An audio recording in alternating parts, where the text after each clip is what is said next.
If you've watched the series I put out on the torso, legs, and arms, and you should before watching this series, you know that I've argued much of the advice that you'll come across about posture is wrong. When it comes to the head and neck, it seems to me that there is almost nothing but wrong information out there. So we will have our work cut out for us to set our heads straight.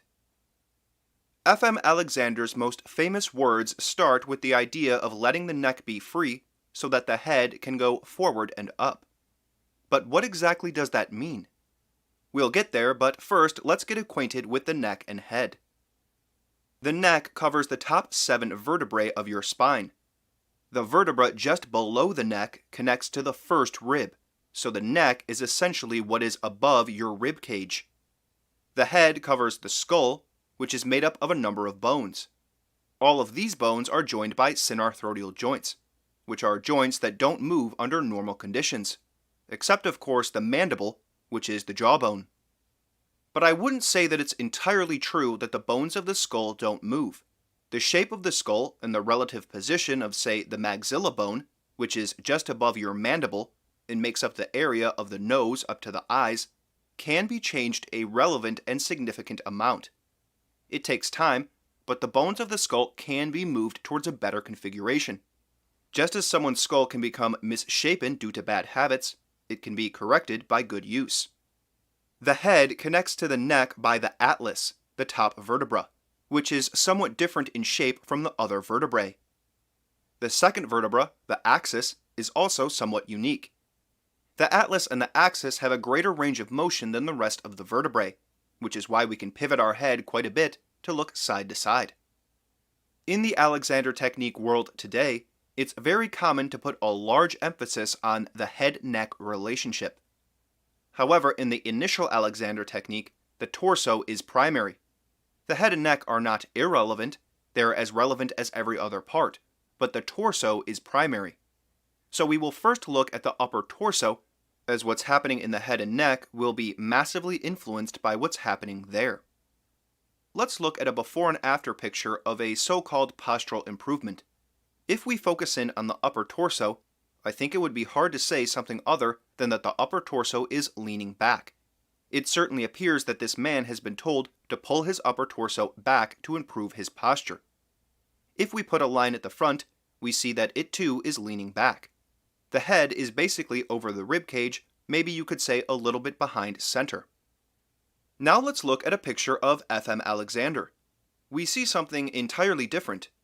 We see no hollowing of the back, instead the lower back is flat. We also see a much more straight front, and the head is forward of the torso, not centered over the torso. Jando Masawero makes the note that Alexander clearly stated that he had a problem of retracting his head, of pulling his head back. That was one of the most notable aspects of Alexander's bad posture.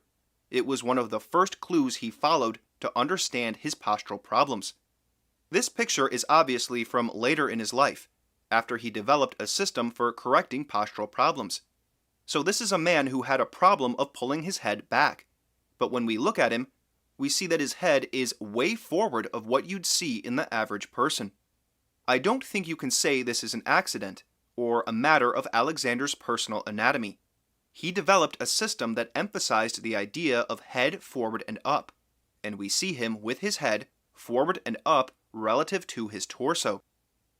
Some people note that he seems to have some kind of hump at his back. I'm talking about this sloping forward above his armpit. What is that?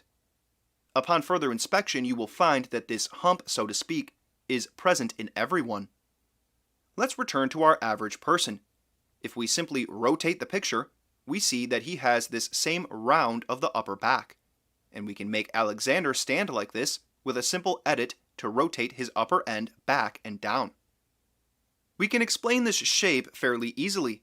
This is the rib cage, that's what we're looking at, and the ribs get smaller as you go higher up the spine.